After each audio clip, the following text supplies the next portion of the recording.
O Exército Brasileiro comemorou nesta semana 370 anos.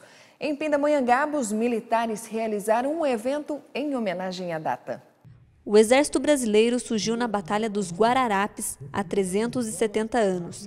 Episódio marcante da história do nosso país, onde o povo se reuniu contra os holandeses, que estavam invadindo o Brasil. O Exército Brasileiro, desde seu nascimento, em Guararapes, onde ele, por meio da integração da sociedade, conseguiu expulsar um inimigo que era muito superior, passou depois por séculos de revoltas, onde conseguiu pacificá-las e ampliar e manter o seu território. E, com o passar dos séculos também, ele contribuiu sobremaneira para o desenvolvimento da nação, principalmente por meio do emprego da engenharia. Em tempos de paz, o Exército Brasileiro tem colaborado em ações no exterior, como lá no Haiti durante 10 anos, no desenvolvimento do Brasil, e a Guarnição Federal de Pindamonhangaba, em especial na arma de engenharia, tem colaborado com a evolução do Vale do Paraíba. O 2º Batalhão de Engenharia de Combate, ele tem como uma de suas funções colaborar com o desenvolvimento nacional, por meio de obras, principalmente obras de infraestrutura, mas também por meio de auxílio a calamidades, principalmente aqui na região do Vale do Paraíba e na região serrana do Rio de Janeiro. Em Pindamonhangaba, a guarnição militar realizou um evento em comemoração ao Dia do Exército na frente do 2º Batalhão de Engenharia de Combate Borba Gato. Durante a formatura, alguns militares receberam medalhas por tempo de serviço ao Exército e entoaram a canção em homenagem à data.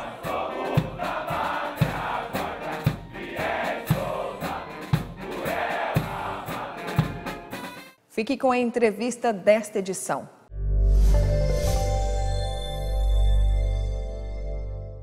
Pindamonhangaba está em vias de se tornar um município de interesse turístico. Por isso, na administração de Israel Domingos está se preparando para aparelhar todos os aspectos históricos que a cidade possui. Uma delas é o Museu Histórico Pedagógico Dom Pedro I e Dona Leopoldina, que está sob a responsabilidade de José Caramês, que é o coordenador de patrimônio e também diretor do museu. Exato. Uma satisfação tê-lo aqui. Bom dia, para a gente falar de coisas prazer. tão importantes, né? Prédio histórico em Taipa de Pilão já foi casa de barões, do Barão da Palmeiras, do Barão Lessa, e também já abrigou uma das primeiras escolas de odontologia e de farmácia do Brasil, além de também sediar a Escola Normal João Gomes de Araújo, que hoje é instituto, e deixou aqui o prédio. Eu acompanhei essa reforma lá nas raízes com a dona Séries. 1973, né, o início? Um negócio muito 30 importante. anos de reforma, E hoje está muito especial, podemos visitar? Claro, convido vocês a entrar. Vamos conhecer um pouquinho o museu aqui, a história de Pinda. Vamos lá. Vamos lá.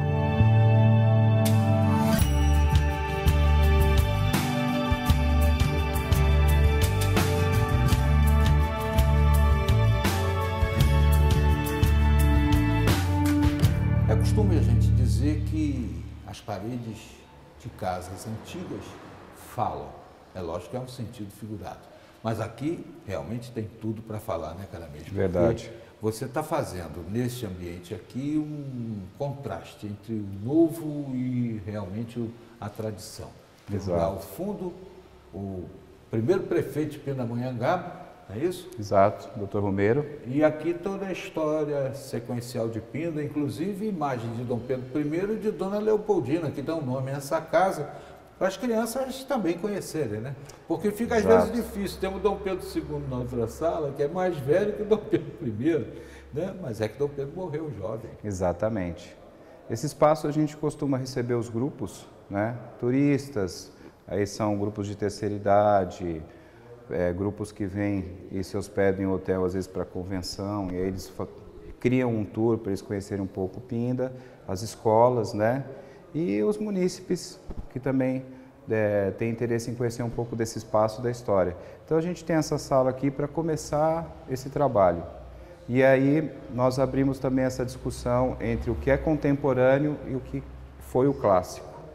Então esse período dessa linha do tempo a gente aborda com esses grupos para eles entenderem da onde a arte estava e aonde ela chegou hoje, nesse momento. Quais são as propostas, né? Com relação à parte mais moderna, nós temos aqui... Os autorretratos do André Assuda, né, que é um artista plástico aqui de Pindamonhangaba, e esse projeto do André foi contemplado pelo PROAC, né, que é uma lei de incentivo do governo do estado.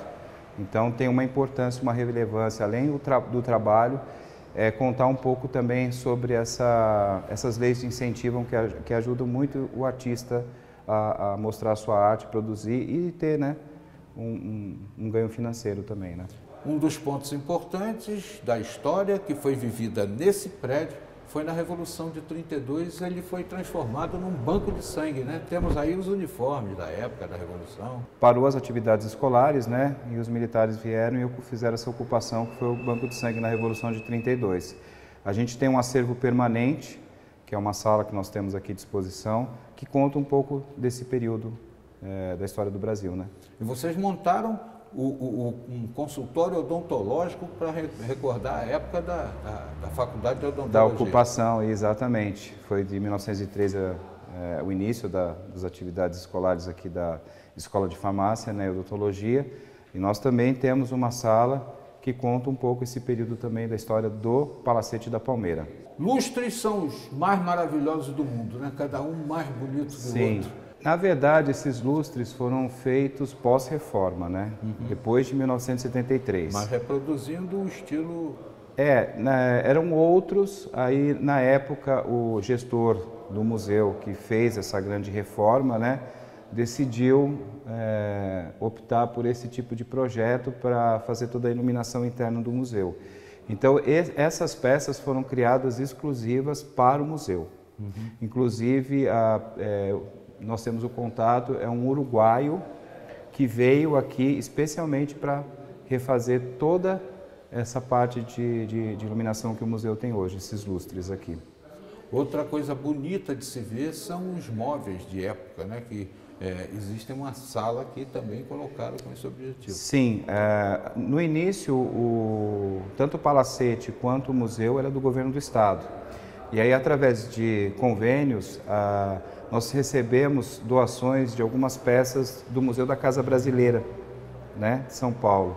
E são móveis coloniais do século XIX e início do século XX, que também ficam em exposição permanente aqui, essas peças. As exposições itinerantes que acontecem também marcam época. Temos aqui, no momento, uma exposição sobre Mazzaropi, né, que foi um pioneiro do cinema nacional. Foi feita uma sala de exibição dos vídeos. Isso. Abril, né, é o mês de aniversário do Mazzaropi, e nós fizemos essa programação. Nós estamos com 4 títulos. Nós conseguimos do acervo do Museu Mazzaropi, né, através de uma parceria. Então nós estamos exibindo filmes todos os dias a partir das 2 horas. Normalmente cada filme tem 90 minutos de duração, para a gente poder homenageá-lo nesse mês agora do aniversário, né? Mazzaropi teve a sua vida mais firme mesmo em termos cinematográficos em Taubaté, mas vários takes de seus filmes foram rodados em Pinda, e um detalhe interessante: o pai dele teve um circo em Pindamonhangaba que funcionava onde está hoje os Correios, aqui o Correio Principal de Pinda, e ele está sepultado em Pindamonhangaba. Em Pindamonhangaba. Está sepultado no cemitério de Pindamonhangaba. Nós vamos mostrar mais coisas importantes aqui do museu, né? Que é uma das peças mais importantes para que Pinda se torne um município de interesse turístico, que vai representar a chegada de mais verbas para esse setor aqui na cidade. Nós voltamos já.